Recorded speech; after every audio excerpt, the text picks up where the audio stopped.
iyadoo guud ahaanba beeraha ku yaala deegaamada gobolka Saraar uu si fiican uga soo baxay bariiskii tijaabada ah ee ku beertay wasaaradda beeraha ee dalka Jamhuuriyadda Somaliland ayaa waxaa kormeer uu arrintaas ugu korgelayo ku tagay beeraha uu sida fiican bariisku uga soo baxay isuduwaha wasaaradda beeraha ee gobolka Saraar mudane Faysal Cismaan Saciid beerahan uu ku kooylayay deegaamada hareeraha ka xiga magaalada Caynaba ee xarunta gobolka Saraar ayaa deegaamada uu kormeerka ku tagay isuduwuhu waxaa ka mid ah deegaamada Jaleelo Kabargaadeen Caaldhab Marshuuca iyo Habarheeshay iyo waliba deegaamada Qoryoweyn iyo Wadamago isuduwaha ay wehelinayaan kormeerkiisana ay kula socdaan Xildhibaan Cabdiraxmaan Nashaar oo ka tirsan golaha guurtada Somaliland iyo isuduwayaal uu ka mid yahay isuduwaha wasaaradda diinta iyo waqaafta Jaamac Axmed Nuux iyo waliba agaasimaha cilmi baarista hay'adda Neerad Mawlid Muuse Ibraahim iyo mas'uuliyiin kale oo door ah ayaa waxay indhahooda ku soo arkeen sida uu baxay bariiskii tijaabada ah ee wasaaradda beeruhu ay ku beertay beero badan oo ka tirsan deegaamada gobolka Saraar isuduwaha wasaaradda beeraha ee gobolka Saraar mudane Faysal Cismaan Saciid oo TV-ga qaranka Somaliland uga warramayay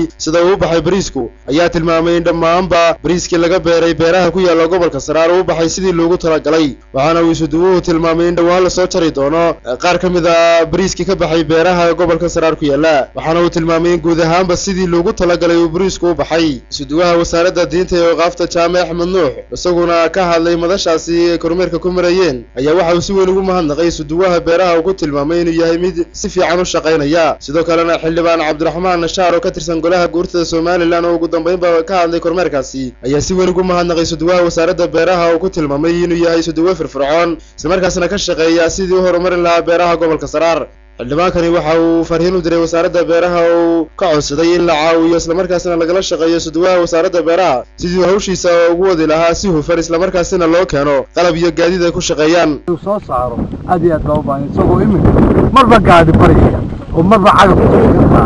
ayaan intii aan joogay aan arkay marka ugu horeyso waxaan jeclay inay gaari soo siiyaan marka ugu horeyso intaa waan ka fadhiyaa maanta Jaamac Boodacade shabakada caalamiga ah ee Caynaba News magaalada Caynaba